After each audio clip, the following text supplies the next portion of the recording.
Liam's the kind of guy who's been worn thin by years of desk work, running on fumes and half-slept nights. His job drains him more than a soap opera with no season finale. And the only thing keeping him from collapsing is the love he gets from Mika and their daughter Kanami. When he finally gets home, Mika greets him at the door and brings up their daughter. She says Kanami's already asleep, but all day she's been going on and on about wanting a dog.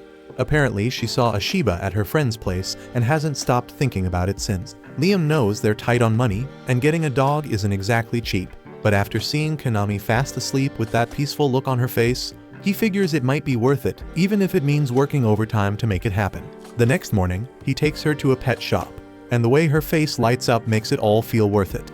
Mika's surprised he agreed to something that would clearly add more to his already packed plate, but Liam shrugs it off. If keeping them happy means carrying more weight, then he'll do it without complaining. He thinks that love alone is enough to power through anything life throws at him, but he couldn't be further from the truth.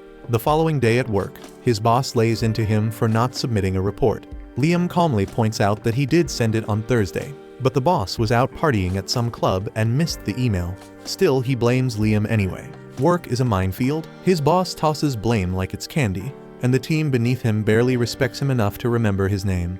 They take credit for what he pulls off and dump every mistake on him. Every workday feels like walking barefoot through broken glass, but walking through the front door and seeing his family always resets something inside him. But then, the next morning while riding the train, he gets a text from his buddy Nita, who's excited about the latest Gundam release. Nita begs him to grab one, and Liam can't help but laugh, for all the mess life throws at them. Nita's love for Gundams never changes. Liam figures he's got a little time, so he hops off and pulls up Google Maps, trying to find the shop. The area is unfamiliar, and after a few wrong turns, he starts looking around, hoping something will point him in the right direction. That's when his eyes land on someone he knows all too well. His wife is sitting across from some guy, leaning in a little too close, smiling in a way she hasn't in a long time. Liam freezes.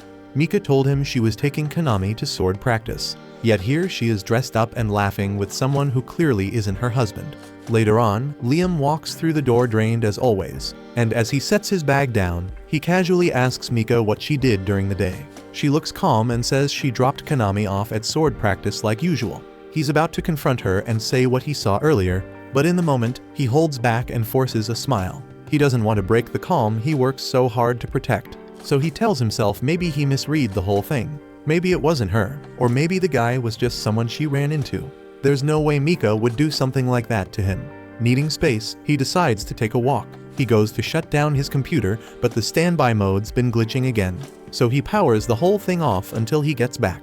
He heads out and lets the night guide him through the city streets until he ends up near that same spot where he saw her before. It's empty now, which gives him a strange sense of relief. But the moment doesn't last long. He hears her voice again. She's on the phone, and she's not alone. Kanami is right there with her.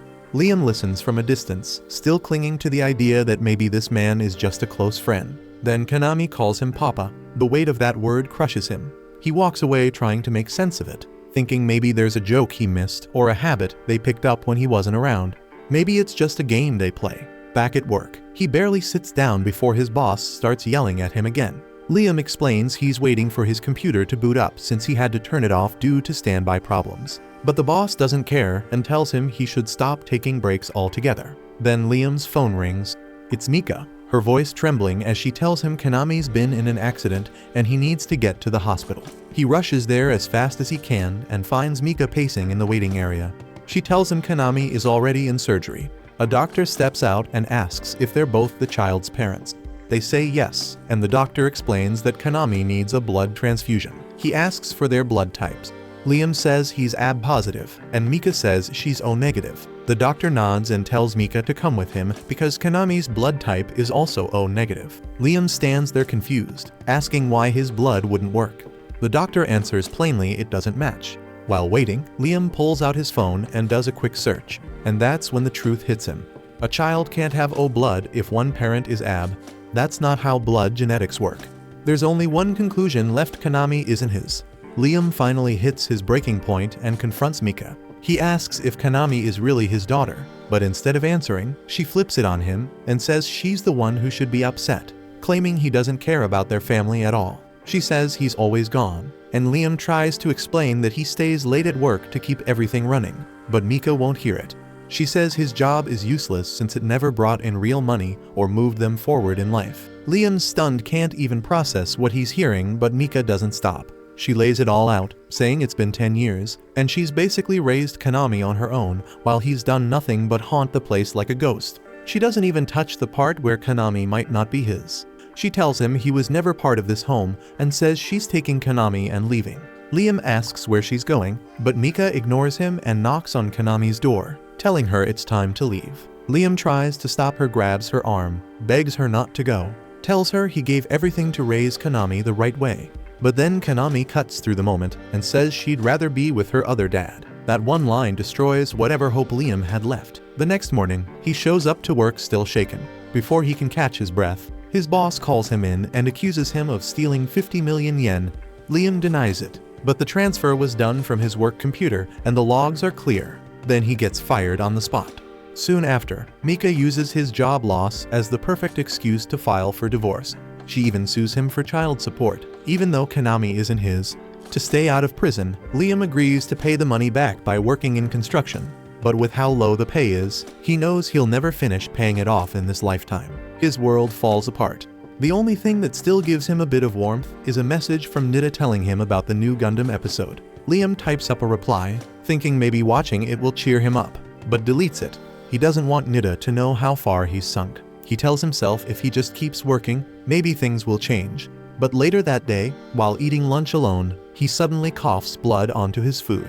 That's when it hits him bronchitis coup is already here. Later that evening, Liam lies in bed with his body aching and his breath shallow. The cough's gotten worse, and the blood won't stop. Getting proper help isn't even an option anymore since treatment costs money he doesn't have. All he can do is sit in silence, feeling his strength fading bit by bit. But right as everything starts to go dark, a strange glow appears above him. It swirls gently at first, then sharpens into a vision that plays before his eyes. What he sees makes his blood run cold. His boss was the one who transferred the money from his computer. The same boss Mika had been sneaking around with behind his back. Every word Mika said about being lonely or neglected was just part of the story. She never cared about Liam. To her, he was a tool to drain dry. She even helped frame him for the embezzlement to get him out of the picture. Liam doesn't want to believe it, but the more he watches, the more it all lines up. Then a voice breaks the silence. A man appears beside him and confirms that the vision is no lie. He asks if Liam plans to let them walk free after everything they've done. Liam's eyes flare with anger. He's had enough. He swears he won't let them get away with it, no matter what it costs. The man seems pleased. He says the fury in Liam's heart is exactly why he came, but Liam still doesn't know who this man is or what this moment even means. He asks the stranger who he's supposed to be and why he's here. The man says he took an interest in Liam because despite everything, Liam stayed good. But Liam isn't proud of that. Being good left him with nothing. If he could do it all again, he'd put himself first. That answer earns the man's approval. He tells Liam he's here to offer him a second shot at life in another world, and all Liam has to do is choose where he wants to go. Liam's not sure if this is real or a dream cooked up by a dying brain, but if he really gets to choose, he wants it to count. He remembers Nida mentioning something once about a Gundam world, and that sounds good enough for him. It's a place where magic and machines exist side by side, where powerful nobles and royals shape everything from above. Liam knows he could end up in a low place, maybe even as a farmer under some lord, but the man decides to help him out. Since he likes Liam, he'll give him a better start. He offers to make him the son of a count who rules an entire planet. Liam nods slowly, grateful for once. He signs the Ice-Sky contract with the last bit of life he has left, and as his breath fades away, his soul moves on to a new world. On planet Hydra, today marks Liam's 5th birthday, and his mother has gone all out to make it special. She tells him she's got something just for him and floats into the next room using a spell. Liam follows, copying her spell with ease. Inside, he spots a massive cake and a large box sitting right next to it. Excited, Liam rushes over and tears the box open, only to find a strange-looking cube inside.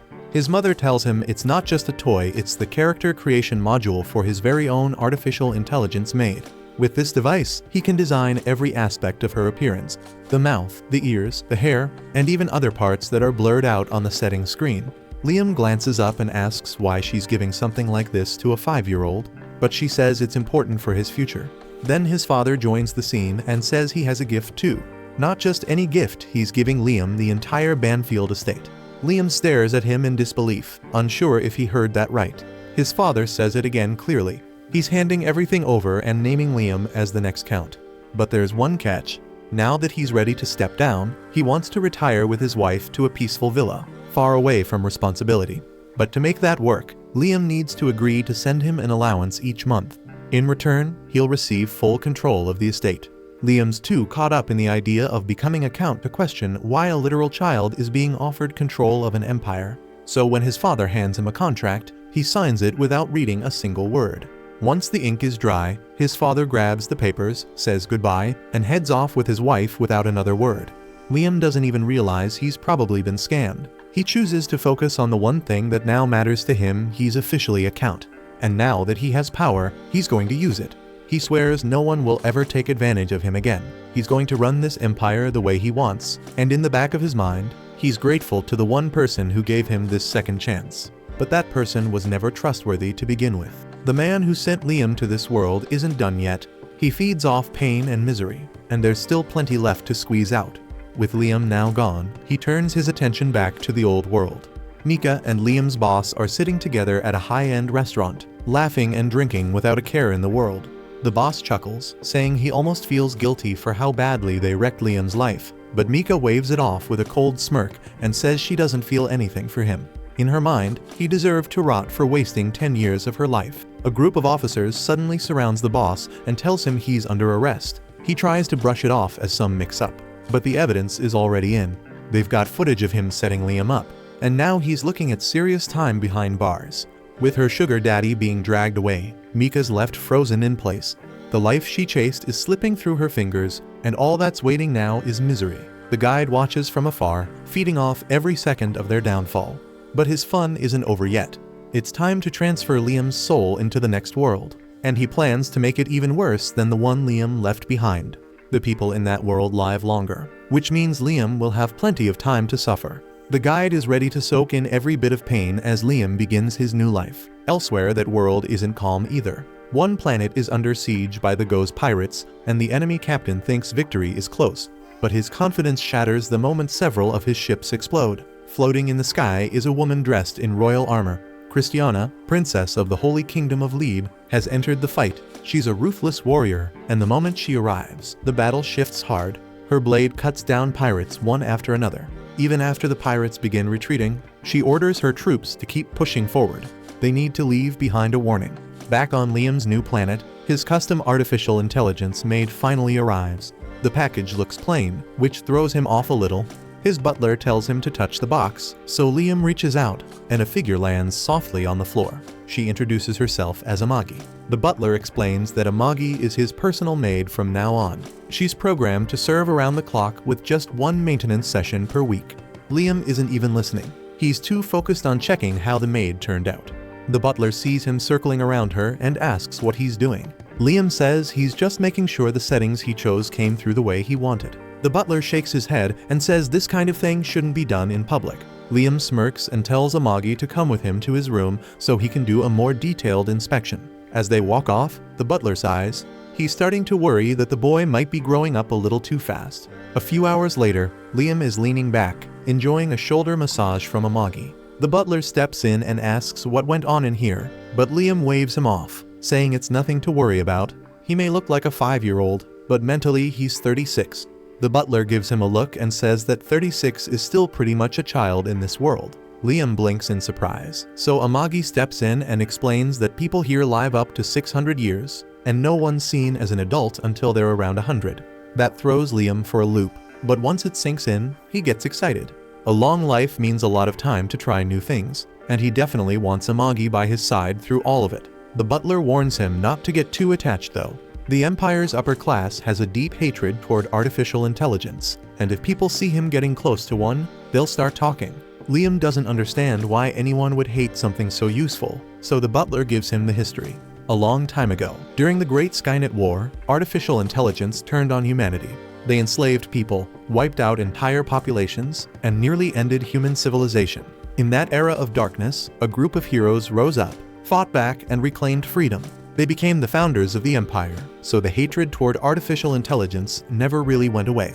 Liam wonders why if that's the case. His mother would give him Amagi in the first place. The butler hesitates and says he was told not to say anything, but Liam reminds him that as the new count, he has the authority now. The butler lets out a quiet sigh and finally explains. Liam's parents didn't leave him a gift, but they left him a trap. They took off and vanished, dumping the Banfield family's debt on Liam's shoulders so they wouldn't have to deal with it. It turns out Liam's great-grandfather Alistair was a brilliant man who raised the Banfield name to greatness, but Liam's father was a total mess. The moment he took charge, everything started falling apart. Now the family's in ruin. They lost the rights to farmable land across the frontier. Their industries have collapsed, tax income is basically gone, and the mountain of debt keeps growing. The Banfield name is drowning, and now that Liam's wearing the title, he's the one chained to it with no way out, and the kid doesn't even realize how deep the hole really is. Somewhere across the Banfield domain on planet Hydra, a group of locals sit in a bar, drinks in hand, talking about how their new lord is supposedly a 5-year-old. One man leans back in his seat, annoyed, saying he can't stand this place because the last time a new lord took over, the taxes jumped for no clear reason, and now everyone's hoping things won't spiral the same way again. Back at the mansion, Liam sits quietly, still trying to process everything.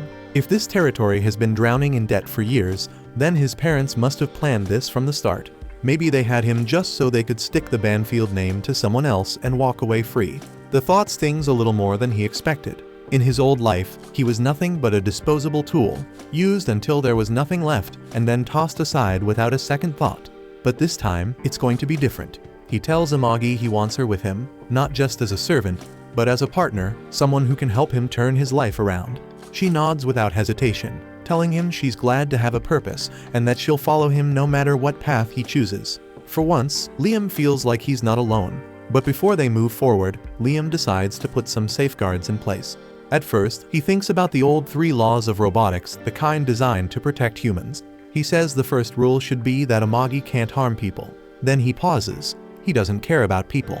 What he cares about is himself, so he rewrites the rules. First, Amagi isn't allowed to do anything that could bring harm to him. Second, she has to obey every command he gives, unless it would go against the first rule. Third, she should protect herself if possible, but only as long as it doesn't break the first or second rule. With those laws set, Liam finally feels like he's starting to build something that belongs to him. Now that everything's in place, Liam tells Amagi he wants to restore the Banfield domain and asks if she has any suggestions. Amagi runs a quick system scan and eventually finds a potential solution. But before she shares it, she warns him. Since she's an artificial intelligence, her ideas might not match the Empire's standards. Still, she's equipped to handle administrative work and can support Liam in running the territory. But Liam admits he knows nothing about this world, so Amagi offers another option. She tells him about an education capsule, a device that loads 10 years worth of knowledge into your brain in just 6 months. It also improves physical strength while you're inside. Liam thinks that sounds useful, but he's worried no one will be in charge while he's undergoing the process. To fix that, he gives Amagi temporary control of the domain. The butler Brian immediately pushes back. He's not comfortable letting an artificial intelligence manage everything, but Liam tells him it's fine. Amagi won't take any action unless ordered, and there's no rule that says she can't oversee the domain for a while, so Liam puts his trust in her. Once the capsule is ready, Liam prepares to go inside. Just before he enters, he asks Amagi something he's been thinking about. He wants to know if she can feel emotions or anything like that. Amagi says she can't be certain. But when Liam asked her to stand by him earlier, something unusual happened. Her logs experienced a cache overflow. Put simply, that moment made her feel something close to happiness. That answer is more than enough for Liam. He smiles, reminds her she's in charge until he returns, and steps into the capsule to begin his next phase. After he's done soaking in the pod, it pops open and Amagi's right there waiting for him. He asks her how long he was in, and Amagi lets him know it's been 2 years since he went under. After getting dressed, Liam gets a quick update from Amagi about how things are looking in the Banfield territory. Everything seems to be running smooth, so he thanks her for keeping it all together. Liam says he wants to check the place out for himself, so Amagi decides to take him over to the battleship docks first. This is the first time Liam's ever seen his territory in person, and he's especially hooked when he spots the battle suits. He asks Amagi if he can try one, and she's more than happy to set it up for him. She explains that the armor handles the basic movements on its own. All he's got to do is picture what he wants to do, and the suit will handle the rest. Liam hops in, powers it up, and starts moving around without much trouble. Feeling hyped, Liam says he wishes he could try fighting in one. To his surprise, Amagi says she can set up a mock fight. A few minutes later, the head of the planet's defense forces, Mashida, shows up ready to spar. The moment the duel kicks off, Liam charges and swings at Mashida. Even though Mashida blocks it, he acts like Liam got the better of him. The guy's a terrible actor though, and Liam sees right through it. Not liking the fake win, Liam orders Mashida to take the fight seriously. Mashida can't say no to a direct command. As Liam charges in again, Mashida snatches the sword from him and flips him flat on his back like it's nothing. Liam stunned, not getting how he lost so fast. Amagi explains that the suit's movements depend on what the user can imagine. Folks like Mashida, with years of real combat under their belt, have way sharper control. Feeling humiliated, Liam orders Brian to go find him a combat instructor right away. Brian tries to talk him out of it, saying there's no need for a lord to bother learning how to fight. But Liam isn't having it. Back in his old life, he was crushed under people stronger than him. If he plans to live as a true evil lord this time around, then he needs to have real strength. After a little while, Liam meets up with a guy named Yasushi, a master of the Way of the Flash. Liam's fired up because he thinks Yasushi looks seriously cool, so he introduces himself and says he wants Yasushi to be his instructor. Yasushi agrees without hesitation, but Amagi isn't thrilled. She thinks hiring Yasushi sounds risky since the guy gives off some shady vibes. Liam doesn't deny it, but to him Yasushi looks like a samurai, and that's all he needs to see. If Liam believes Yasushi will be a solid teacher, then Amagi can't stand in the way. Still, she asks him to at least make sure the guy's skills are real before locking anything down. Liam agrees and asks Yasushi to show them a little something. Yasushi nods and leads them out to a clearing in the woods where he already set up a bunch of wooden posts. Before he starts, Yasushi tells Liam he's about to reveal his secret technique, the Way of the Flash, and he won't be showing it off again. So Liam better pay close attention. Liam takes him seriously and asks Amagi to start recording so he can study it later if he needs to. Yasushi gets into position, half draws his sword and slides it back into the sheath. In the blink of an eye, every post around him splits clean in half, leaving Liam stunned. It seems unreal for a human to move that fast. Liam asks Amagi to run the footage back in slow motion so he can catch how Yasushi pulled it off. But no matter how much Amagi slows the recording down, there's no sign Yasushi ever moved his sword. Liam figures Yasushi must be moving faster than the camera can even catch, which makes him even more convinced he's the real deal. Without hesitating, he begs Yasushi to take him in as his disciple. Later that night, Yasushi heads back to the same clearing and laughs to himself, amazed that Liam fell for such a cheap trick. He had already pre-cut all the posts earlier so they would fall apart on their own. And now he's got himself a sweet salary without needing to lift a finger. At the same moment, the princess is on her way to meet with the Go's pirates to talk about peace. Go's was the one who asked for a truce, but the moment she shows up, he mocks her for coming alone. Christiana fires back, telling him she's not really alone. If he tries anything, the Alliance's entire fleet will blow his ship to pieces. It was meant to be a show of force, but Go's doesn't flinch, knowing full well the Alliance is secretly on his side. Right then, Christiana gets word that pirates have closed in on her home planet. It doesn't make any sense to her because a planet's defense line should have kept them out. Go's casually explains that her alliance wasn't exactly airtight. Turns out, some of the members she teamed up with were more than happy to flip sides once Go's gave them a better offer. At the same time, Christiana's crew alerts her that all the Alliance ships have turned their cannons toward her own vessel. She's stunned that Go's pulled it off and turned her army against her. But now she's got no choice except to hear out his demands. Meanwhile, back on Liam's world, he's been grinding hard under Yasushi's training, leaving him drained. No matter how much sweat he pours into it, he still can't pull off the Way of the Flash. He asks Amagi if there's any method to help him master it, but she's an artificial intelligence, and this kind of sword technique isn't really her specialty. For the past 3 years, Yasushi has kept Liam focused only on the basics of swordsmanship.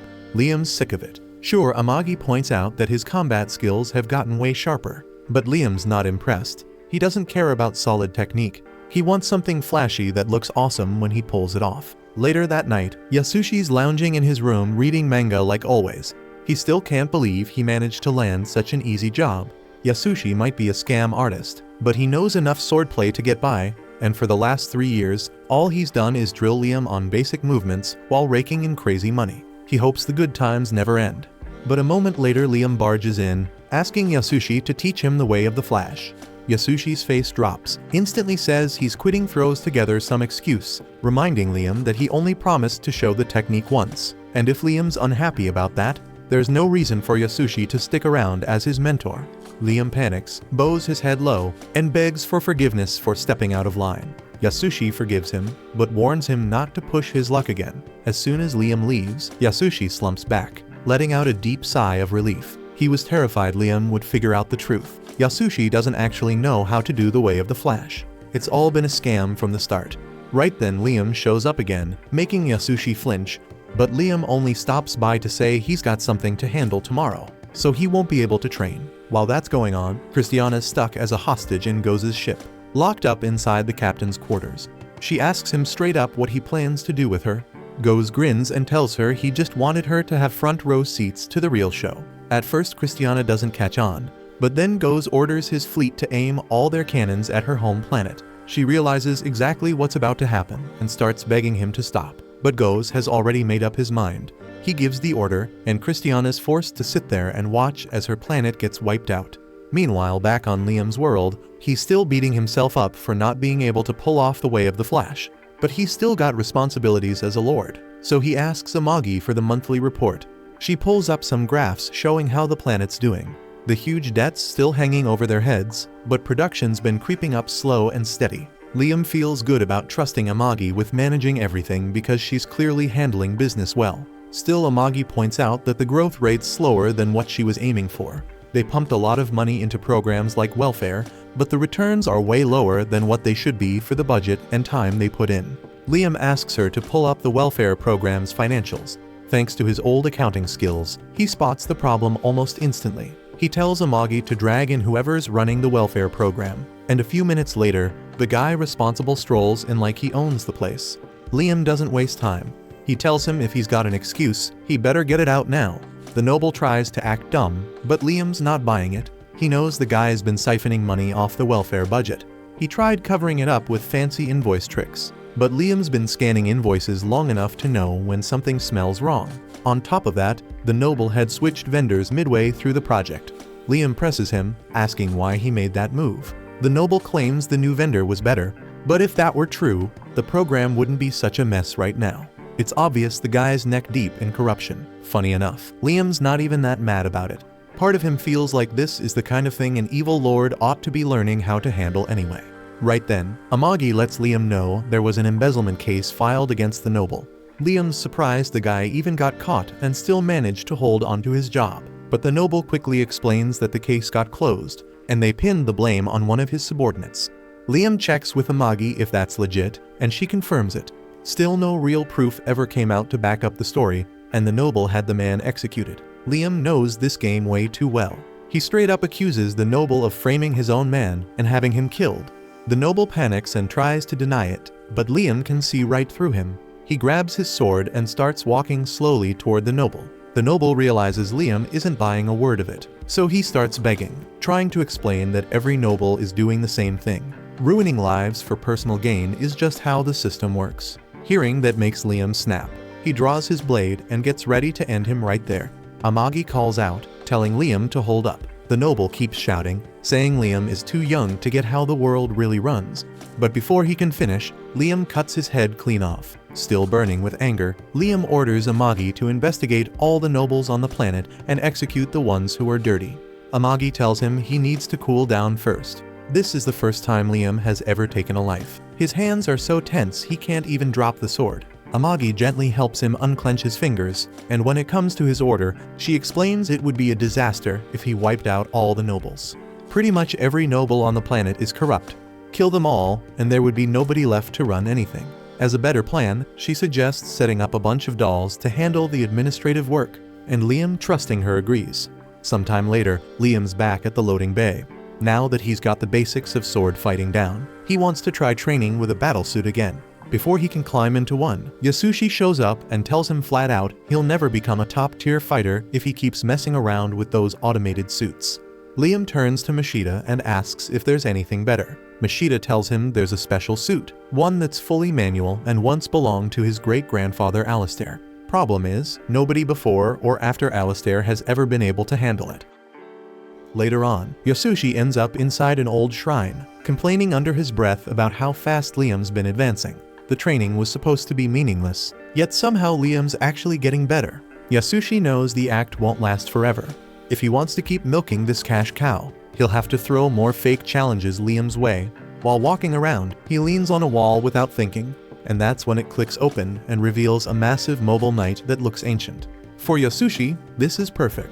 Another distraction to keep Liam busy and the money flowing. Around that same time, the evil deity known as the Guide is drifting through the cosmos looking for negative energy. He makes a stop on Earth and spots a guy getting all worked up because his food order came out wrong. The bitterness hits just right, but the Guide's in the mood for something deeper. He wants something gourmet. Back in Liam's world, Yasushi has already told Liam to repair the old mobile knight Avid. As part of his training, Liam takes it seriously and starts prepping everything. Out in the field, he's practicing Yasushi's fake technique, the flash, with his butler Brian standing off to the side. Brian's feeling a little proud since Avid belonged to Liam's great-great-grandfather. But he's also annoyed because he doesn't think using some ancient relic is going to help Liam much. Liam believes otherwise. He figures if he can master the oldest unit out there, his skills will skyrocket. Being his usual nosy self, Brian tells Liam to quit chasing after this nonsense and calls the flash technique a waste of time. Liam doesn't flinch. He believes if he keeps pushing and giving it his all, he'll get stronger. Elsewhere, Amagi shows up at Avid's hangar, clearly not buying into anything Yasushi has said. She doubts the man's even a real swordsman. Still, Liam asked her to bring the unit back to life, so despite her suspicions, she gets to work. Even if it's a pile of outdated junk, she's going to do her best to make sure it runs. Not long after that, Lieutenant Niaz Carlin, a weapons factory engineer, touches down on Liam's planet with her crew to handle the Avid repairs. Liam meets her at the port to wish her luck with the job. While they're talking, Niaz spots Amagi standing nearby and raises an eyebrow, wondering what an AI doll is doing next to a count. Liam takes it the wrong way and gets defensive fast. He tells her straight up he can have an AI doll if he wants, and anyone who's got a problem with that is getting punished. Turns out, Liam read her reaction completely wrong. Niaz isn't judging him. She's just a massive android nerd and is already geeking out hard over Amagi. The moment she realizes Amagi's custom-made, she starts checking out the details like a total creep. Things almost cross the line when she goes to lift Amagi's skirt, but Liam shuts that down quick, warning her to cut it out. After that awkward scene, they head over to the warehouse where Avid's being stored. First thing Niaz says is that this thing looks like scrap metal and tells Liam he'd be better off getting a new unit instead of wasting cash fixing it. Liam makes it clear he's not interested in her factory's off-the-shelf junk. The only mobile knight he's riding is Avid. Niaz doesn't like the sound of that. She tells him it's going to be a huge pain to restore it. The parts are outdated, hard to get, and on top of that, Avid's size is way bigger than standard models, which means the repair bill's going to be nasty. Liam couldn't care less. Money's not an issue. To work around the missing parts, he suggests using components from the newest models to boost Avid's performance. But there's one thing he won't budge on. Since Yasushi told him to master manual piloting, Liam orders Niaz to keep the controls fully manual and strip out all assist systems. Before heading out, Liam also makes a request he wants some flair added in. Specifically, he asks her to include a rocket punch feature where Avid's fist can launch off mid-battle like a missile and slam into enemies on command. Right around then, Yasushi shows up at the warehouse to check on how things are going with Avid's repairs. The moment he spots Niaz, his brain short-circuits. His eyes lock on and won't let go. The guy falls head over heels instantly, nosebleed and all. Trying to pull himself together, he wipes his face, straightens his back, and walks up to introduce himself like a gentleman. Problem is, Niaz doesn't even notice he exists. She's deep in conversation with Liam and completely blanks him. Yasushi doesn't give up. He throws out his name again and even shoots his shot, asking her out on a date right in front of everyone. But she still brushes him off, focused on explaining to Liam why adding those ridiculous special attacks to Avid isn't going to work. Liam promises he'll pay whatever it takes, and that's when Niaz gives in. Truth is, squeezing cash out of Liam was her plan from the start. So if he's paying, she's building. Yasushi, now burning with jealousy, watches the two of them talk like they're in some cheesy rom-com. He can't stand it. Furious that Liam's chatting it up with the girl of his dreams, Yasushi decides it's time for punishment. He throws a new training challenge at Liam, one way more brutal than before. Liam now has to train blindfolded while standing on a slippery log floating down a river. As if that's not enough, Yasushi starts firing tennis balls at him with a custom-built launcher. None of this is about swordsmanship. It's straight-up revenge for stealing the girl Yasushi never had a chance with. But he keeps it professional on the surface, saying this will help Liam sharpen his instincts. Liam, struggling to stay upright, grits his teeth. The sword feels heavier than ever thanks to the weight strapped to it, but he powers through anyway. Under his master's ridiculous guidance, he focuses hard, trying to dodge the barrage by relying on his senses alone. Over on the pirate battleship, Commander Goes makes his way down to the prison cells. Inside, he's keeping a group of captured women locked up, including Princess Christiana. He doesn't give them any explanation but tells Christiana specifically that it's time to move. They've just reached their destination, Treasure Island. He gets real close to her and admits something twisted. He wants to keep her as one of his treasures, claiming she's so beautiful it makes him shake. Then he drags her off toward the lab, where his assistant is already waiting. They pass by the room Goes used for past victims, revealing a woman who's been horribly altered. He casually tosses her out of the ship and turns to Christiana, saying she's next. He wants to make her his new project. With no time limit and no one stopping him, he asks his assistant for ideas. The guy suggests something cruel, crippling her so she can't run. Goes takes it even further, talking about altering her completely, treating her like an object. Christiana looks around in horror, spotting dozens of test tubes with disfigured women inside.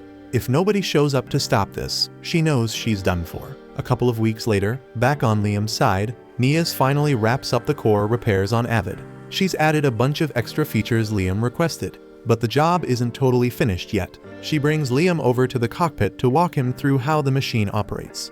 And of course, being Nias, she can't resist getting weird about it. She takes her top off mid-demo, claiming it's the only proper way to show off her so-called treasures. Liam follows her directions, doing his best to keep his eyes focused anywhere else, and fires up the engine. Once activated, the system scans Liam and locks him in as the sole pilot. From now on, no one else can control Avid. Liam's pumped and tries to move it for the first time, but ends up faceplanting. Nias explains the reason there's no automated assist like the newer models. Avid doesn't have an auto-balance feature. You can't just push a button and expect it to walk. But there's a silver lining. If Liam manages to master this machine the hard way, it'll move like an extension of his own body. Feeling hyped up, Liam stands tall and slowly guides Avid forward, keeping the balance better than before. He walks the unit out of the warehouse, and while they're out there, Nias reminds him how important it is to keep a solid mental image while controlling the mobile knight. Trying to help, she leans in close to adjust the controls. But when her chest brushes up against him by accident, Liam's mental focus takes a wild turn. Avid's hands suddenly start moving in a weird, suggestive way, like it's trying to reach for something. Nias immediately catches on to what's going through Liam's head. Liam swears it wasn't intentional, blaming the whole thing on the robot. Not far off, Yasushi gets suspicious, thinking Liam is up to something nasty inside that cockpit.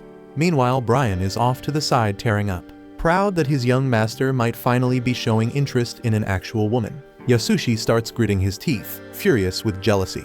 He channels all that rage into cooking up even more brutal training sessions for Liam. Days pass, and Liam still can't pull off his master's secret move. He starts wondering if he's just not cut out for it. Amagi steps in and says maybe the real issue isn't him, it's Yasushi's teaching. She's been doubting Yasushi for a while now. Liam, loyal as ever, defends his master. He starts thinking there's probably magic behind the flash technique. Maybe it's not the sword that's cutting the logs, but the magical energy channeled through it. He begins training under that idea, trying to pour magic into each swing. Over months, even years, Liam keeps grinding that one move until something finally clicks. He ends up mastering a technique that technically never existed in the first place. Now fully grown and confident, Liam wants to prove himself. He picks up his sword, swings it from a distance, and slices a wooden log clean in half without even touching it. Yasushi watches in complete disbelief. That move was supposed to be a scam. It wasn't real, but somehow Liam made it real. Inside, Yasushi is panicking, but he keeps a straight face and tells Liam he's improved, then adds that he still has a long way to go. 2 weeks down the line, Liam's out in space on his battleship with Amagi when a report comes in from one of his officers. Muke, a small old plant that's only been running for energy production, just got hit by a pirate fleet. The soldiers stationed at Muke are already in combat, doing their best to fight off the pirates' mobile knights. But the report says they're outnumbered and probably won't hold out for long. Amagi steps in with a plan. She suggests they use Mukei's blind spot and the local gravity field to launch a surprise ambush. Liam likes the sound of that and gives the order to all his ships capture the pirates if possible. But as for the front lines, he's heading there himself. Brian overhears this and immediately tries to stop him, begging Liam not to throw himself into danger. Liam brushes it off. He's no coward, and besides, he's trained under a legendary samurai. This is the perfect chance to show the Empire what he's made of. He jumps into Avid, fires up the engine, and shoots toward Mukei. From behind enemy lines, Liam makes his entrance. He slashes through pirate knights one after the other before they can even react. In no time, the battlefield shifts. For flair, he fires off a beaming rifle shot, frying a pirate knight with a blast of plasma. Then, without hesitation, he unleashes his signature technique, the Way of the Flash, cutting down dozens more from a distance. The pirates start panicking and scramble to retreat back to their ships. Liam doesn't let up. He sends out Rocket Punch, a feature that's flashy on its own. But as soon as it lands, he grabs his comm and calls Nia's mid-battle. He tells her the move's not right, he wanted a flying fist, not a rocket-powered punch. Right then, Amagi chimes in with an update. They managed to capture less than 10% of the enemy ships. Around 30% got blown up, and the rest slipped away. Liam hears that and still counts it as a win. He turns to Amagi and tells her she handled her part like a true vice commander. Over on the other side, Goze has just gotten word that the pirate squad he sent to raid Banfield's resource planet completely blew it, and he's livid. The scientist tries to explain that the crew misjudged the Banfield Defense Forces and had to retreat or risk losing every last ship. Sounds reasonable enough, but Goze doesn't care. He's planning to execute every pirate who turned tail. In his eyes, cowards don't deserve to breathe. Once he's done cleaning house, he's going to make an example by heading out himself to finish the job. Before leaving, he throws a sick grin at the beat-up, half-alive Christiana and tells her he'll be back later to play. At the same time, Liam and his fleet make it back from battle, and he's in a great mood. Not only did they manage to protect the resource planet, but they also snagged a bunch of pirate ships. Thanks to Imperial law, if you take a pirate ship, everything on board becomes yours. And lucky for them, those ships were packed with loot. When Liam hears treasure, he starts picturing gold bars and shiny coins. But Brian breaks the news that it's not that kind of treasure. After they finish checking the haul, Amagi reports that the cargo's full of rare metals like orichalcum and adamantite. But Liam's not impressed. Those are only good for making weapons, and he was hoping for something flashy like a crown covered in diamonds. Brian doesn't get the hype since diamonds in this world are just pretty but useless stones. Orichalcum and adamantite, on the other hand, are way more valuable. Still, Liam couldn't care less. He's stuck on gold, since he's so obsessed with it. Brian lets him know they did find some gold mixed in with the haul.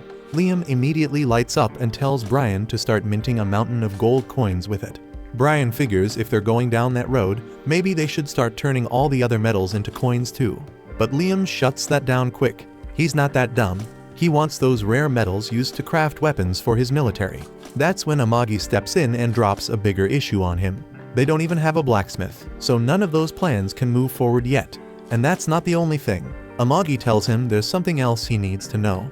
Banfield's military technically has about 10,000 ships on the roster, but after running diagnostics, most of them turned out to be junk.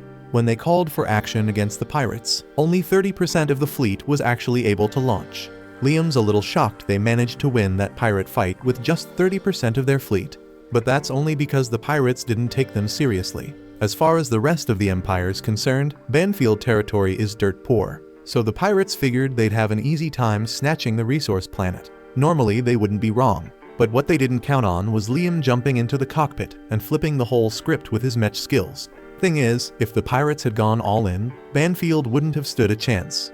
Liam hates knowing that over 70% of his fleet is useless junk, so Amagi suggests they should scrap the broken ones. Brian freaks out right away, saying that if they toss all those busted ships, their military stats will tank, and other territories will start seeing them as soft targets.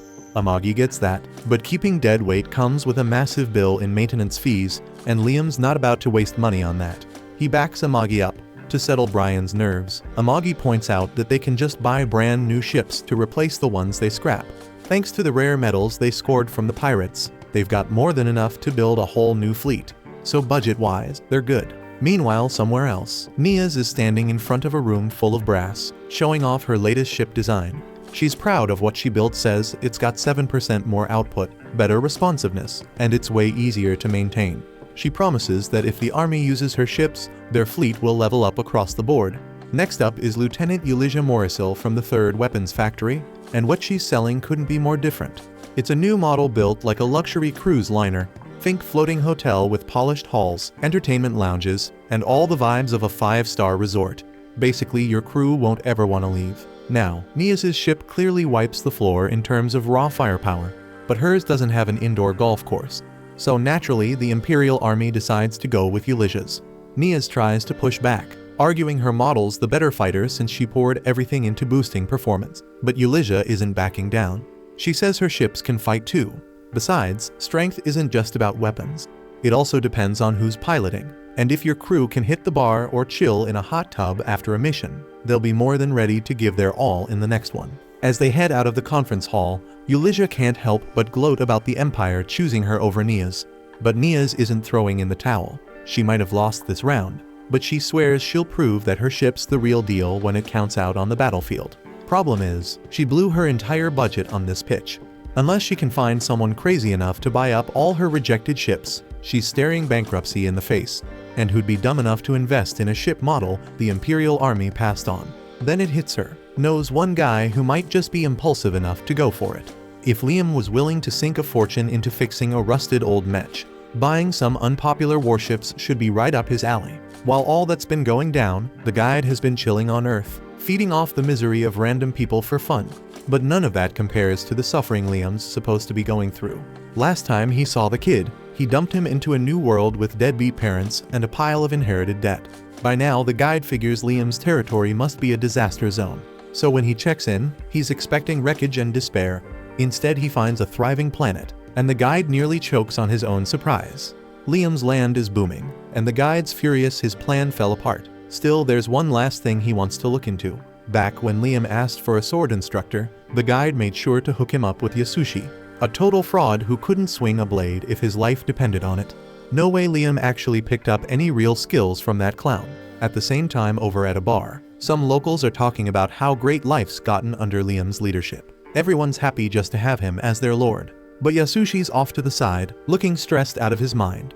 To him, Liam's not a lord, he's a monster. Yasushi knew from day one that he was a fraud, and he figured the best way to keep up the act was by throwing Liam impossible tasks non-stop. But Liam didn't just survive them, he mastered moves even Yasushi never imagined were real. The guide hears Yasushi talking and has no clue what the guy's rambling about, so he decides to check it out himself. He finds Liam deep in training and watches him obliterate a wooden post without even laying a hand on it. The guide can't believe his eyes. He never gave Liam any kind of special power, so everything the kid's accomplished is from sheer effort alone. Now the guide's sitting there trying to wrap his head around it. How could Liam be thriving in a world like this? And the truth is, Liam's just as surprised. Getting ditched by your parents and buried in debt at 5 years old usually wrecks a person. But somehow, he flipped it all around. His territory's growing strong, the economy's booming, and Liam's out here living the dream. All thanks to the same guy who tried to ruin him. All the good vibes radiating off Liam are starting to make the guide sick to his stomach.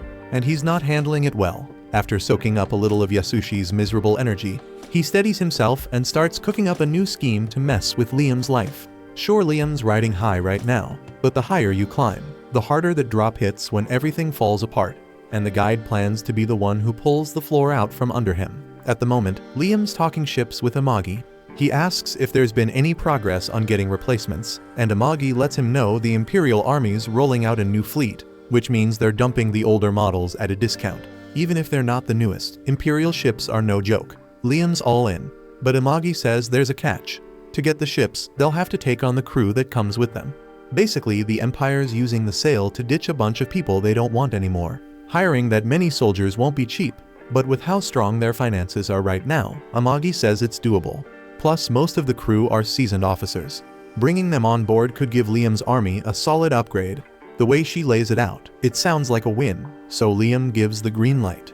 The guide hears all this and sees his chance. He's gonna rig it so the soldiers Liam gets are all super serious, by the book types. The kind who follow orders to the letter and have no patience for nonsense, since Liam keeps claiming he's some dark and evil overlord. The guide's betting it won't take long before those upright recruits flip on him and stage a full-blown mutiny. While all that's brewing, Yasushi is at home nursing a hangover and questioning all his life choices. That's when he hears Nia's voice and suddenly jumps into action, cleans himself up real quick and snaps back into his wise old master persona. Nia wasn't sure what to think of him at first, but after seeing how much Liam improved under his guidance, she's convinced Yasushi must be some hidden genius. Yasushi's caught off guard that she came all the way here to see him. In his head, he starts thinking maybe he's got a shot. But really, she's just there for business. She wants tips on how to approach Liam with her pitch without sounding pushy. But the way she phrases her questions makes Yasushi think she's asking how to flirt. She says she needs advice on how to get a man in a good mood, and Yasushi's brain short-circuits. Now he's low-key panicking, trying not to look like a creep, but his brain's already doing backflips. Nia stays dead serious, saying she needs to know how to win a guy over. Yasushi completely snaps. He starts unloading every fantasy he ever stored away, stuff he probably whispered to his pillow at night when the lights were off. He's tossing ideas faster than a kid flipping through late-night cable, like she asked for a tip, and he handed her a shopping list straight out of a cosplay fever dream. Nia's goes quiet for a few seconds, totally stunned by the way Yasushi just laid out all his thoughts. He starts sweating, worried he might have said too much, but Nia's calmly looks at him and asks if stockings would help too. Yasushi's surprised she doesn't think he's weird, and tells her stockings work just fine. Nia's nods, thanks him for the advice and heads out.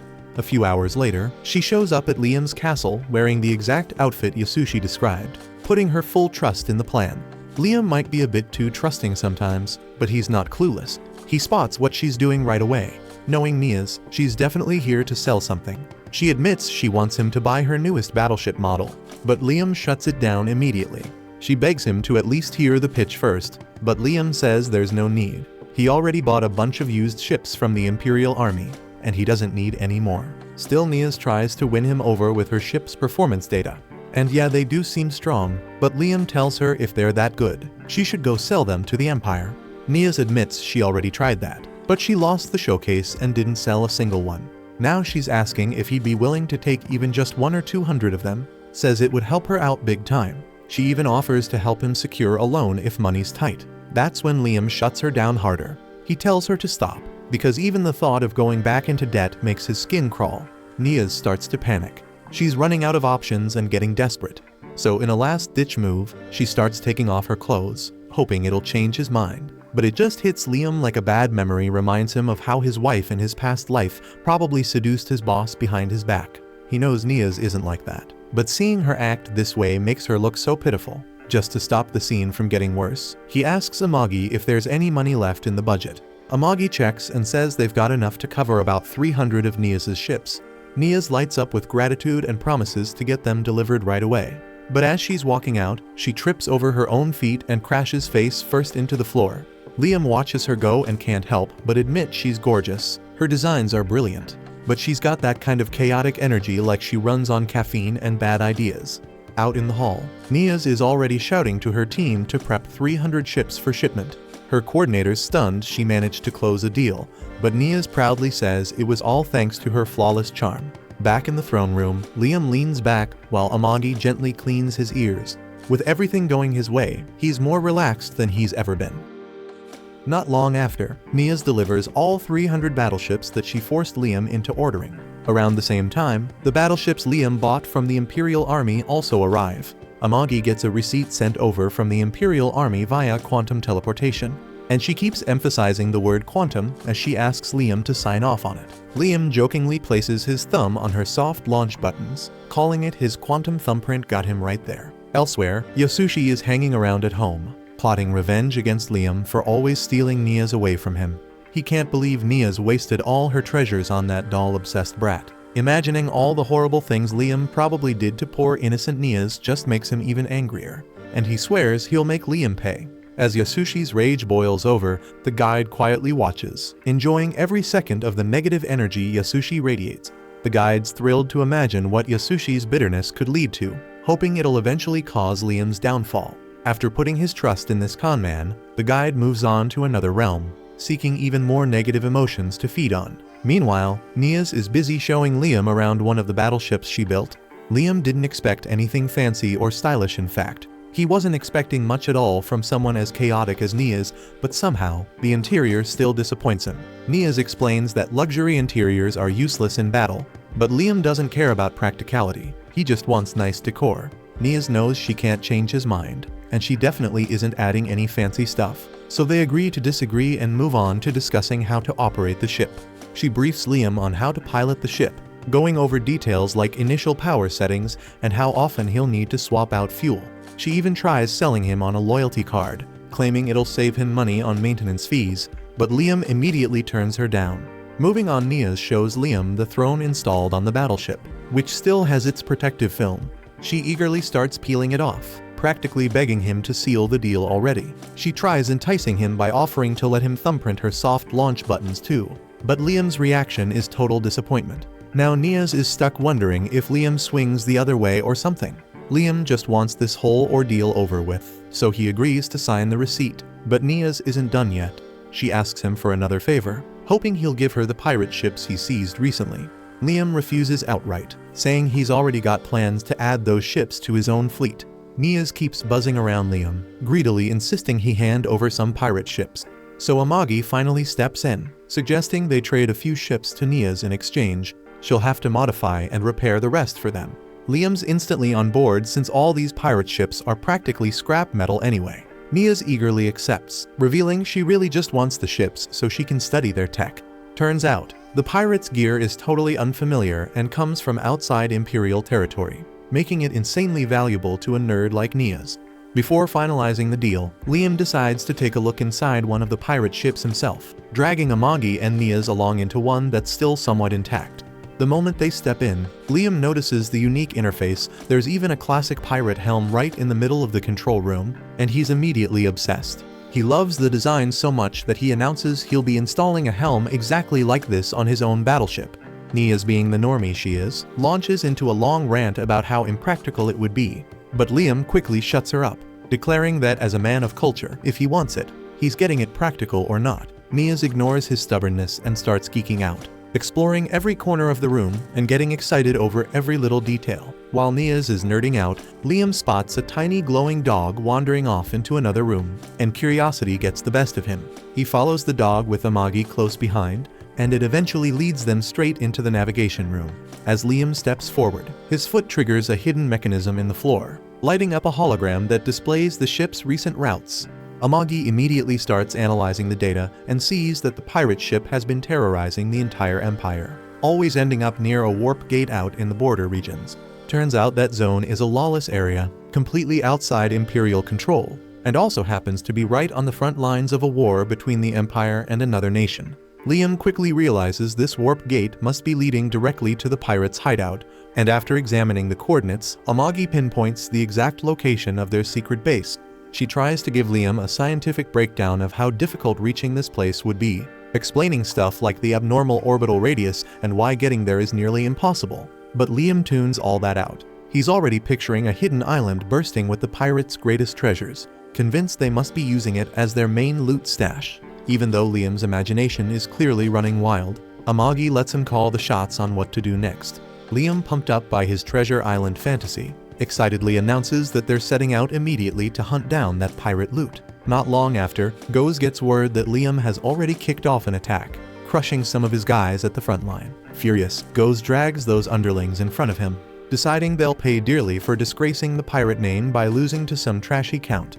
But before dealing with these pathetic losers, Goz orders all his remaining men to bring him Liam's head, sending his entire fleet out to the battlefield. Meanwhile, Liam and his own fleet are heading straight to the warp gate that leads directly to the pirate hideout. But they're stopped immediately because the Empire demands an outrageous toll fee for warp gate usage. The officer in charge contacts Liam, explaining that warping all 7,000 ships such a huge distance would cost a ton of money. Liam casually promises to pay later once the job is done, but the officer doesn't buy it for a second. Liam then asks Amagi if she can find someone to vouch for their credibility, but unfortunately, they don't have connections here. Liam tries explaining the situation again, insisting he's just going to fight the pirates. But that only makes things worse if Liam can't even guarantee he'll make it back alive. There's no way the Empire will trust him to pay up afterwards. Liam didn't bother bringing any money, and since it took several days just to get here, he can't exactly turn back. Frustrated, Liam demands to speak to the officer's manager, but the officer smugly informs him he's already the highest-ranking official present. Liam throws a brief tantrum and angrily ends the call, coming up with a new plan to visit the officer face-to-face and negotiate directly. While Liam tries to figure out how to convince them to let him through the Pomonia gate without paying a single credit, Goes casually rolls up to the same gate in his spaceship. Thanks to his deep connections, even though he's clearly the villain here, he doesn't have to beg or bargain with anyone. It's true money really makes the world go round. He calls up the warp gate, and the guy who answers immediately greets him like an old friend, asking where Goes wants to warp from Pomonia. Goes calmly says he's heading to the Domus gate, which puzzles the guy since everybody knows Domus is practically empty, offering nothing worthwhile for someone like Goes. He asks why Goes would even bother traveling to such a worthless wasteland, but Goes coldly replies it's none of his damn business. Since he's got the cash, there's no reason for anyone to deny him entry. He pays the fee immediately and gets ready to jump through the gate. At the same time, Liam shows up at the warp gate himself, hoping he can talk his way through. He asks to enter, and the officer says there's no issue until he immediately asks for the gate fee. Liam tries to flex a little, bragging about being a noble and promising he'll get them the money later. But the attendant doesn't even blink. When that doesn't work, Liam dials it back and starts begging, saying he really needs to go, but the officer's still not moved. Liam tries to add some flair to the drama, throwing in fake tears and a story about needing to visit his sick mother. The guy looks at Liam's fleet and jokes that maybe she needs a whole navy to recover. Realizing that excuse flopped, Liam switches it up and says his mother should at least see his fleet one last time before she goes. The officer still isn't buying it and tells him to go get the money if it's that important. Before Liam can keep pushing, the officer gets a call about Goze's clearance and leaves to deal with it. Liam is fuming now that none of his tricks are working. He starts pacing, then spots that glowing dog again and decides to follow it. The dog leads him to the warp control room, just as the staff are reviewing Goze's passage. They notice Liam's ship in the waiting area too, and realize things could turn ugly fast. Since they already accepted payment from Goze without checking where he was going, they know this could blow up in their faces. Instead of fixing it, they all quietly slip out and claim they were on break when it happened. After they clear out, Liam walks into the empty room. He sees the warp gate screen and spots a pirate ship near the Pomonia gate. He figures the officer must have felt guilty and let him through, clearing the room so no one would know. He notices the warps are set in opposite directions and assumes it's a mistake. He adjusts the settings himself, not realizing he just threw off Goze's path. But since Goze warps away without any issue, he never realizes anything went wrong. Immediately, Amagi calls Liam back. When he returns, she tells him they've gotten a letter of credibility not from some noble, but from Nia's, since they've already bought plenty from her. Liam smiles, glad to hear one good turn deserves another. He thanks Nia's, saying the officers were about to cave anyway, but now that they have official backing, getting through the gate should be easy.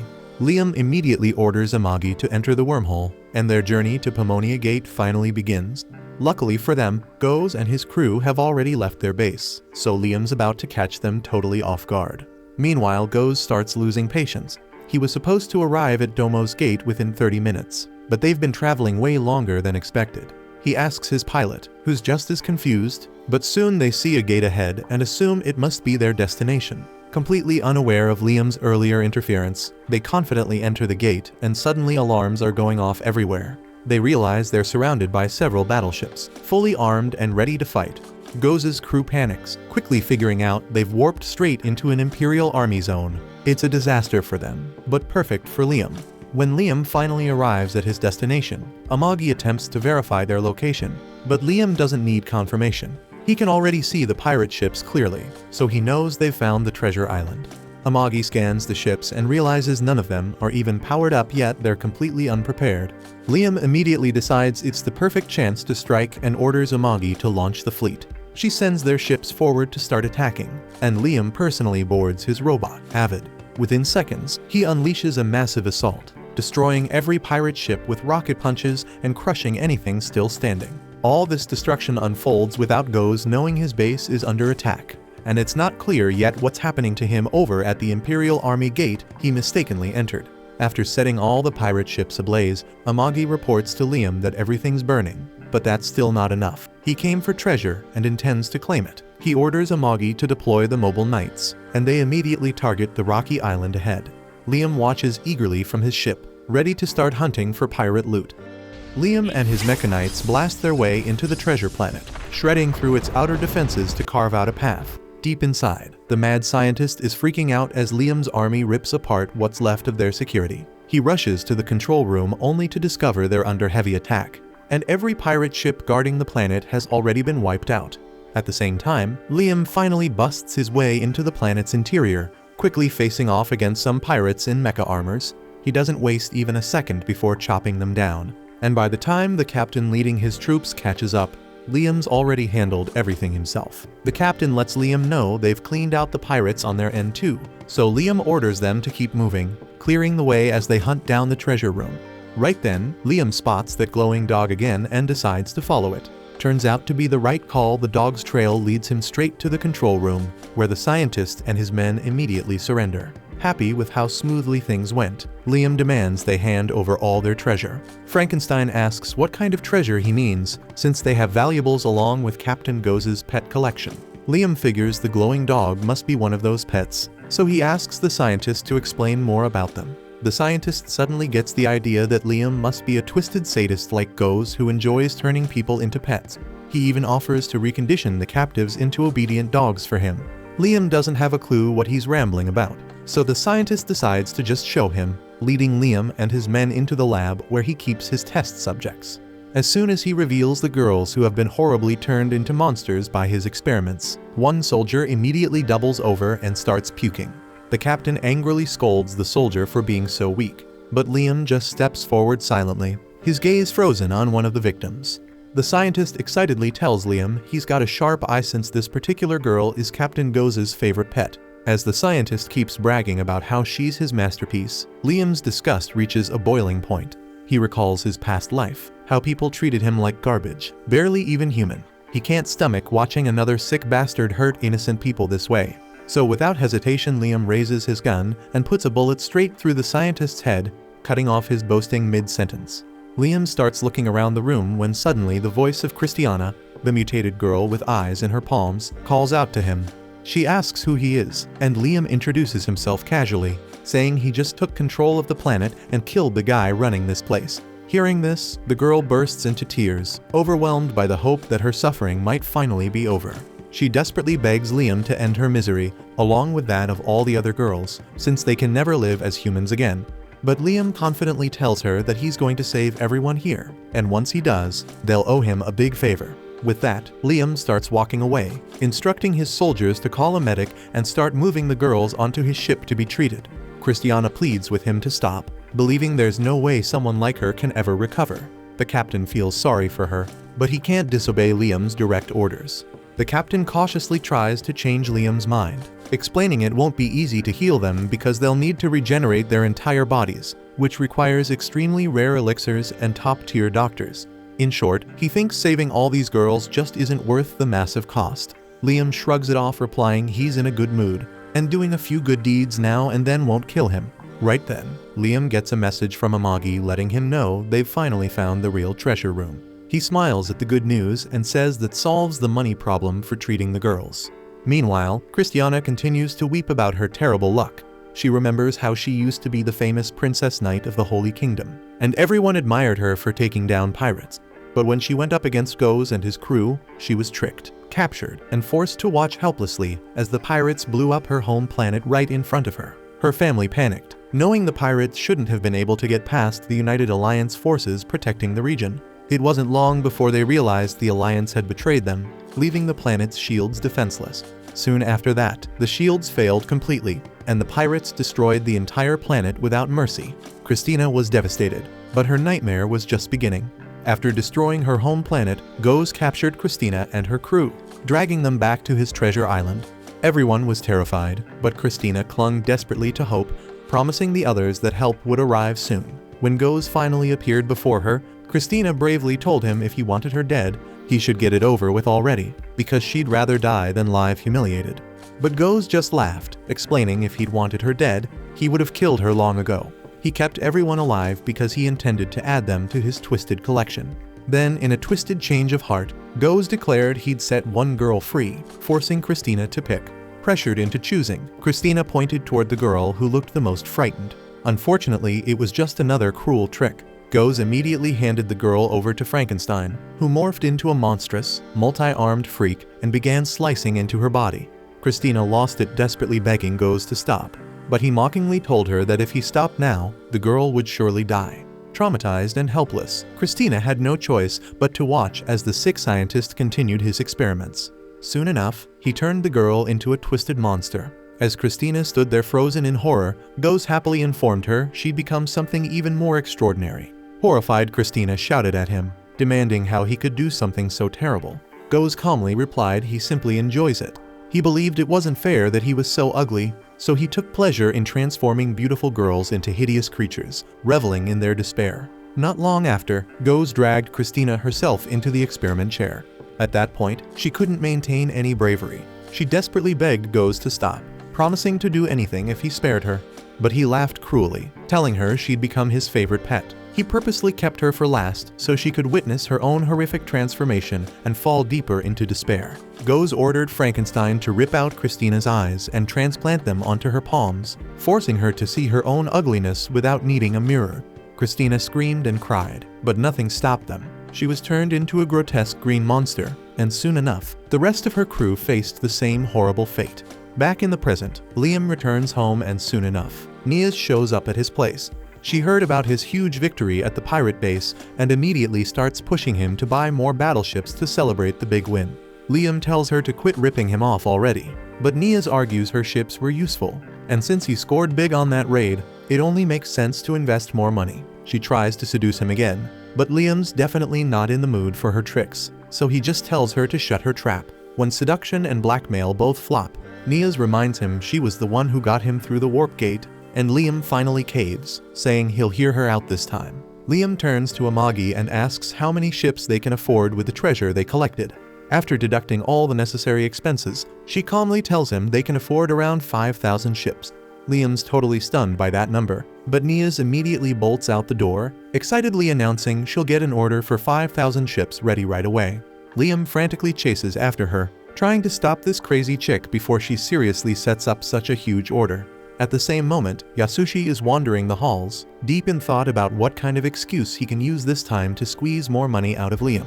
Just then, Nias passes by while FaceTiming a colleague, bragging about how she landed a massive order from Liam after completely throwing away her dignity. As always, Yasushi gets the wrong idea, thinking Liam's using Nias as his personal toy, and he flies into a jealous rage. The guide, who's been lurking around hoping Liam would finally suffer some negativity, is absolutely thrilled by Yasushi's anger. Meanwhile, Liam's still hunting for Nias, but Yasushi intercepts him first and tells him to follow. They head over to the training ground, where Liam is promptly blindfolded and handed a weighted sword before Yasushi starts up yet another impossible training session. This time, Yasushi unleashes dozens of remotely operated drones that shoot tennis balls at Liam from every direction, at speeds way faster than before. Liam can't react fast enough, getting pelted non-stop, and then Yasushi cranks up the power even more. Liam hits the ground immediately, complaining there's no way to block that many attacks with just one sword. Yasushi coldly tells him to quit whining and figure it out himself. That gives Liam the sudden inspiration to use magic again, similar to how he handled it last time.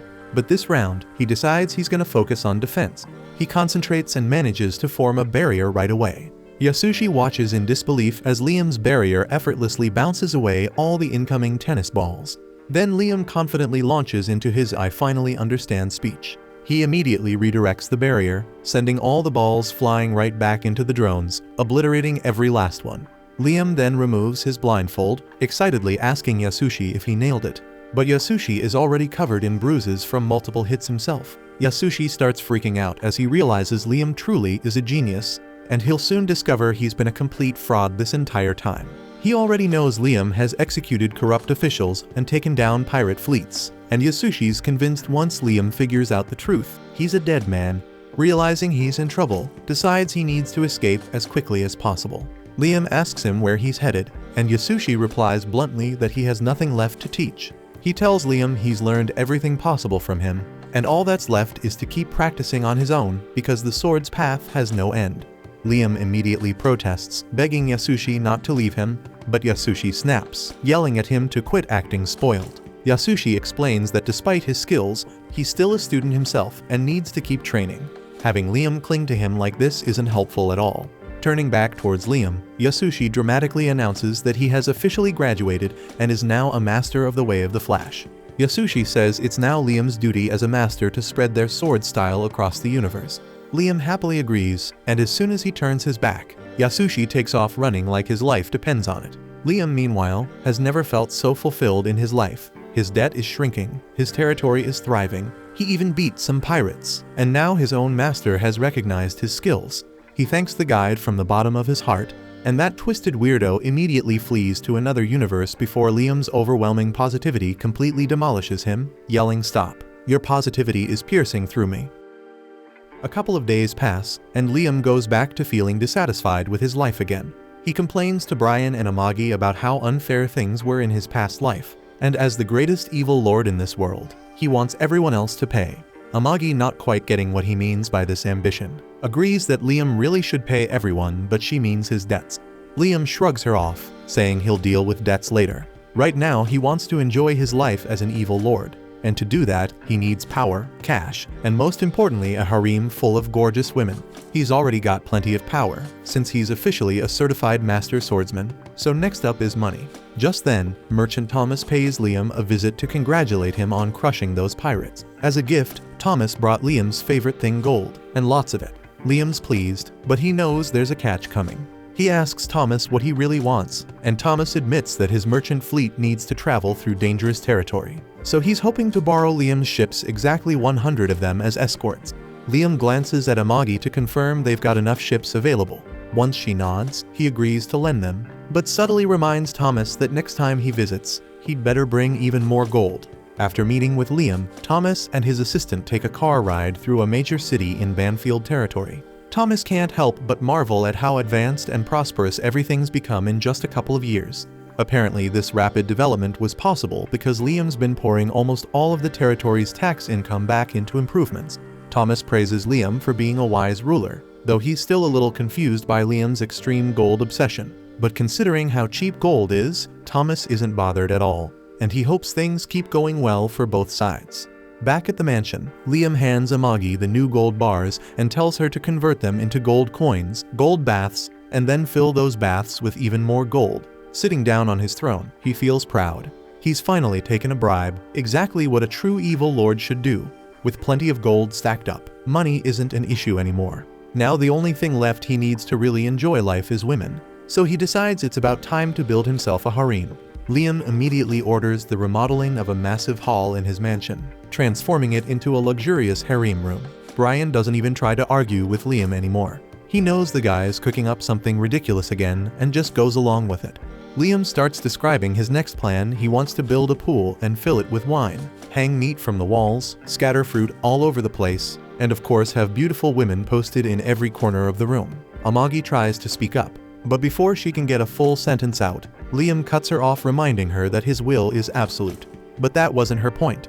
She clarifies she doesn't care if he blows a fortune turning a hall into a completely useless display. What bothers her is the alcohol.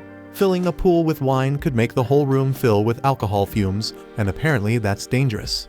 Liam starts thinking twice when he hears there's a chance the room could explode or catch fire.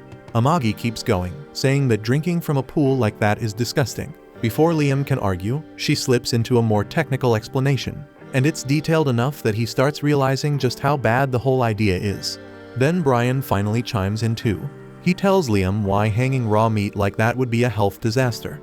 After a long lecture from both of them, Liam starts to see that his plan might have been more dumb than daring. But even if he drops everything else, he's not letting go of the harem idea. And surprisingly, both Amagi and Brian are totally fine with that part. They tell him he can have as many women as he wants. Liam's taken aback. He kind of forgot how much authority he actually has. Most nobles with his rank already have their own harems, so it's only natural for him to get one too. That's when Brian launches into another long speech. He admits he thought Liam had no interest in women and was weirdly obsessed with AI dolls. He also confesses that the idea of Liam having no heir has been stressing him out. What if Liam got taken out by a pirate or an accident and left nothing behind? He says Liam needs to start thinking about having a child soon. But Liam tunes him out and stays focused on building the harem. He decides to start with 100 women.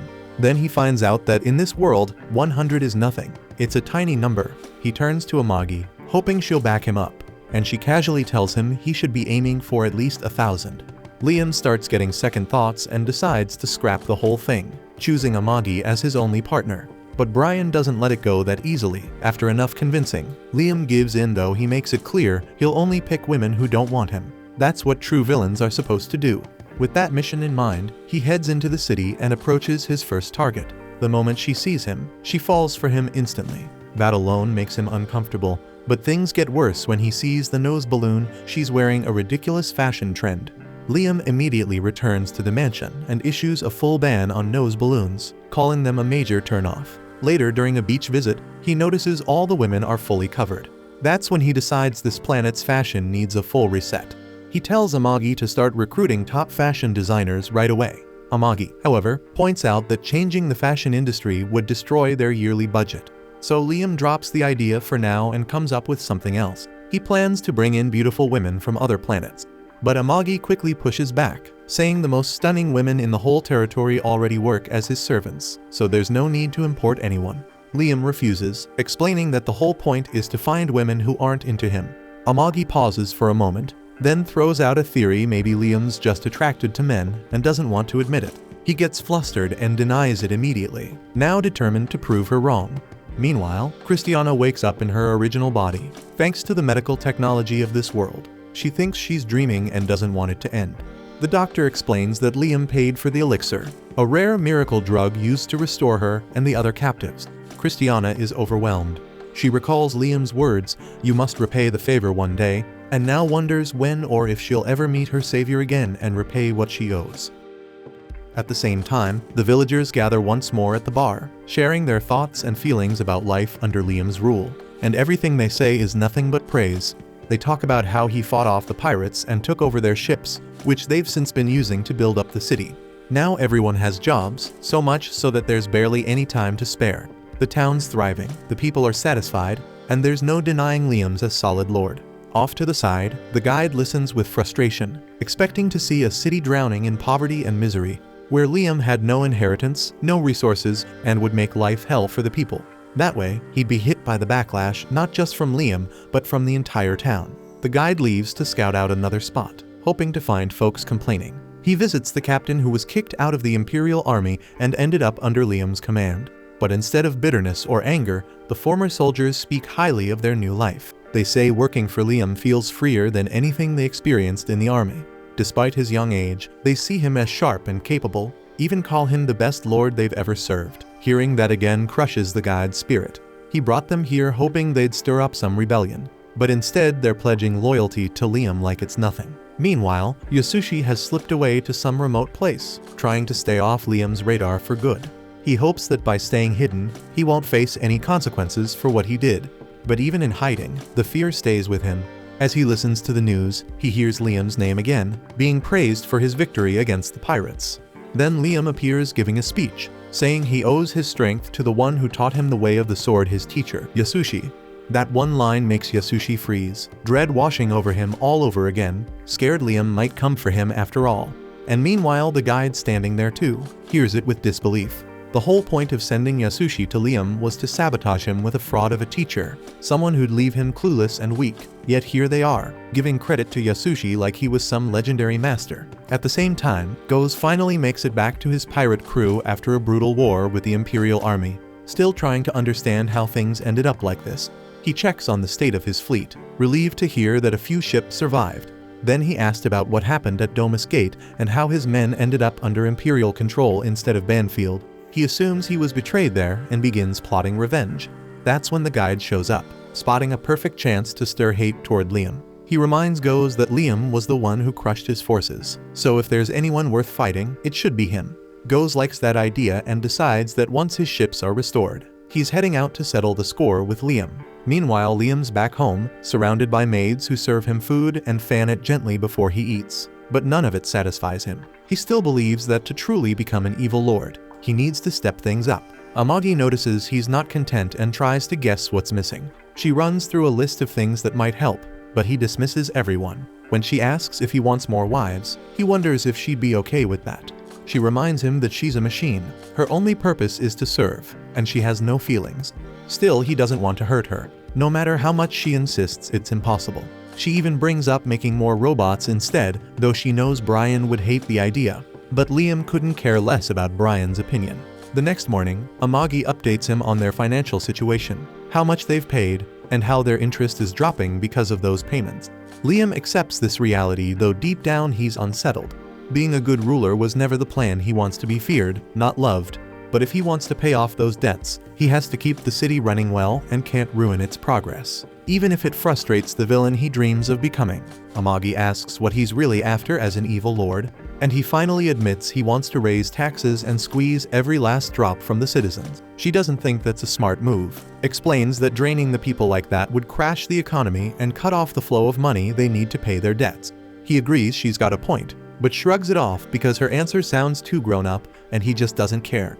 Still, he thinks about how good life feels right now, how Amagi's always by his side, so he decides to keep living this way a little longer, at least until the debts are gone. Liam had Amagi create a bunch of robot maids to help out, but now 3 of them are grumbling. The castle's too quiet, there's no one around to serve, so they keep scrubbing spots that don't need cleaning. One of them even copied her colleague's hairstyle, yet Liam still managed to tell her apart. That moment meant everything to her, and she even saved the footage as proof he noticed. Seeing that, the others plan to do the same, but Amagi shows up just in time to shut it down.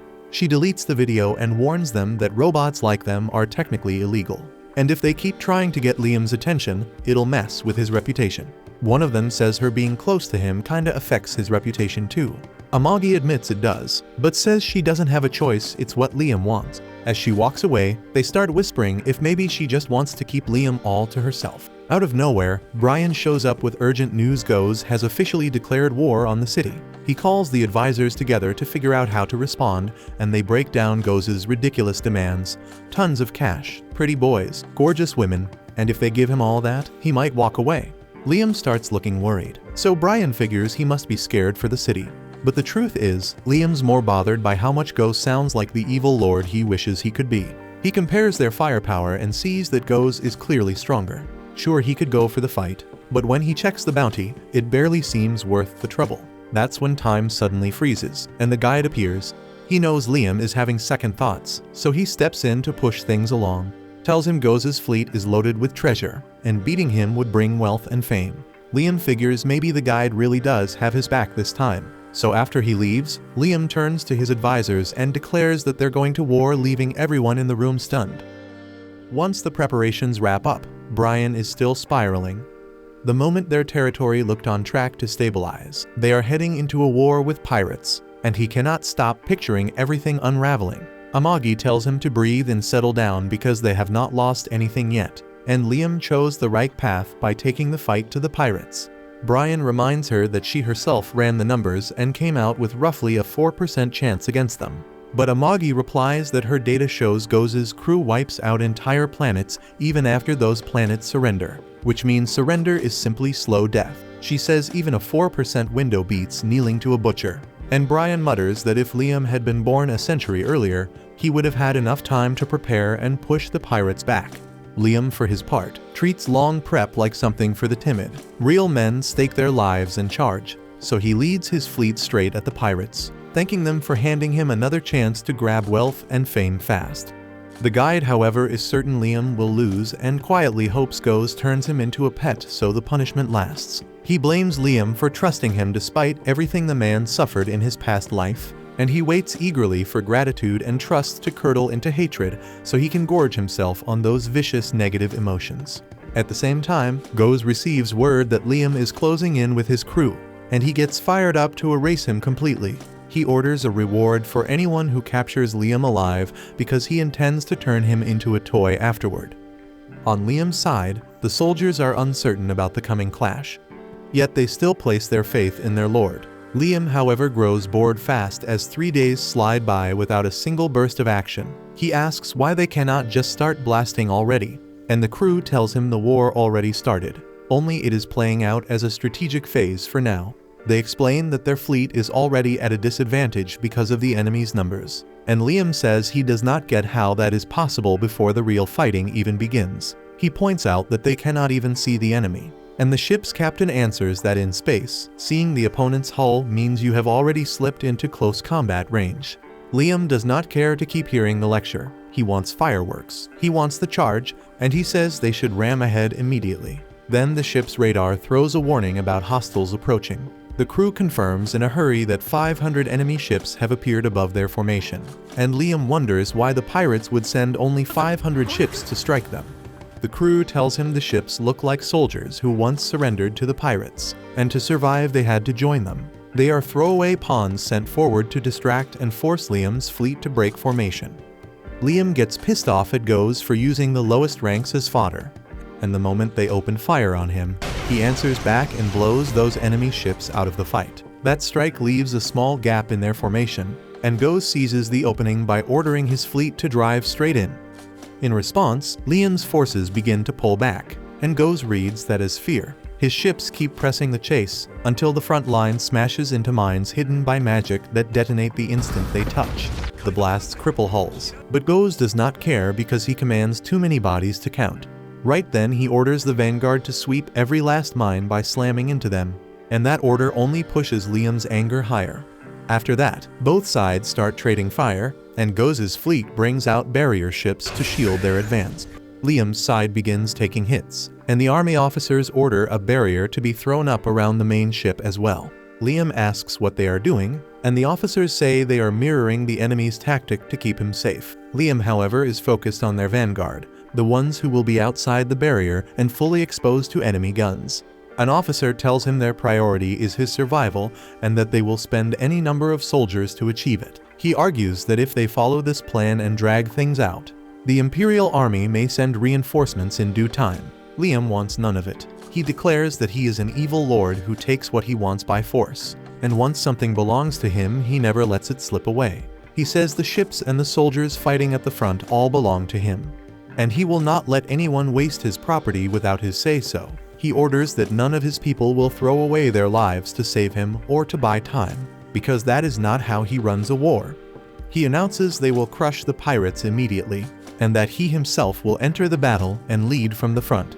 Liam orders Amagi to prepare his mecha armor, and when one of the military officers speaks up to object, Liam cuts him off, demotes him on the spot, and declares Amagi the new commander of the fleet. She immediately begins her calculations and lays out the sharpest plan to win, then issues the command for every ship to advance.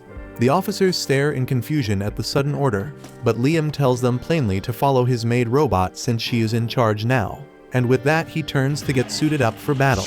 Back on the bridge, Amagi takes the wheel and orders every ship to push ahead at full speed and fly on her lead. The army officers grumble that letting a robot command a fleet is a mistake because she is taking their main ship straight to the front line. But Amagi tells them that once Liam steps onto the battlefield, they do not need to hold this vessel back anymore. She says they should use the flagship to shield Liam since it is their strongest hull. The top officials are struck by her judgment and loyalty. They endorse her calls, and as the formation surges forward, Liam is launched out into open space. He jumps with a short-range warp and drops right into the middle of the pirate formation, and Goes assumes Liam plans a suicide run to blow a ship for splash damage. He orders every gun to track and fire on whatever craft appears from the warp gate, only for the arrival to be Liam himself in a mecha knight. Liam slips through the incoming fire and starts tearing down pirate ships one after another. And right then, his own fleet reaches the battle area. They open up on the pirate line while rolling out all of their mecha knights, and Goes answers by dispatching his mecha knights in force. Even so, they still cannot match Liam, who cuts through their numbers, then calls up his plasma cannons and starts burning down pirate hulls. His relentless pressure cracks the pirate formation, and Amagi spots the lane she needs. Right then, she orders every ship to punch through the center of the enemy spread, while the mecha knights keep dueling across the void. Liam empties the plasma magazines, and a high-ranking pirate knight barrels in on his vector. Liam decides to enjoy this opponent who might actually push back. He meets the charge blade to blade, and he quickly realizes the man's technique is sharp. The pirate knight, equally surprised, says Liam's sword work is refined and asks which school he trained under. Liam declares he studied the Way of the Flash, the finest sword style in the world. But the pirate knight says he has never heard that name in all his years as a seasoned swordsman. He calls the Way of the Flash a fake style, and Liam refuses to let that slide. He unleashes the ultimate technique and cuts the pirate knight down on the spot. A moment later, he regrets the clean kill, because if he keeps ending enemies in a single strike, there will be no one left to spread the tale of how brilliant the way of the Flash is. As more pirate knights close in, they start mouthing off about how he is strong for a poor noble, and the jab about being broke ticks Liam off. So he unleashes his ultimate again and wipes them out in one surge. He keeps firing off the same finisher and dropping dozens of enemy knights at once, until his mecha frame pings a warning that his right arm has taken damage from overuse. Liam realizes the armor cannot keep pace with that technique, and more enemy knights arrive to pile on. They press him from every direction, his shields drop, and before long he is forced into a corner. His troops begin to get pushed back as well, and Amagi calculates their odds have fallen to 1%. Liam still fights with everything he has, yet it is not enough, and he finds himself a breath away from being swarmed. Right then, reinforcements cut in, the enemy knights behind him vanish under a single strike, and when the blast haze clears, he sees the rescued Princess Christiana in her mecha knight. Despite her rehab not being finished, she wants to repay what she owes Liam by stepping in, and her entire elite unit backs her play. Her squad reaches the field right after her. Christiana orders them to tear through the enemy line. They start smashing enemy knights and even punching holes in ships, and she shows that beneath the pretty face there is a ruthless thrill seeker who genuinely enjoys crushing pirates. Liam is impressed by her form, but he also refuses to let anyone steal the spotlight. So he pulls out his rocket punch and instead of firing it, plugs it into his mecha and makes it his new arm. Once he has it under control, he spots a chunk of spaceship hull and uses his laser to carve it into a massive sword in an instant. With the stronger arm and the giant blade, he hurls a boosted version of his ultimate at the pirates, and the sweep erases their mecha knights along with full battleships. That single blow rips their formation apart and leaves the pirates shaking, and Amagi updates the forecast to 83% in their favor. She orders the fleet to concentrate fire on one flank, and in the same span, Liam drops the single-use mega arm, calls another sword to hand, and charges for Goza's flagship, set on capturing him and making his name echo across the galaxy. Thank you for watching to the end.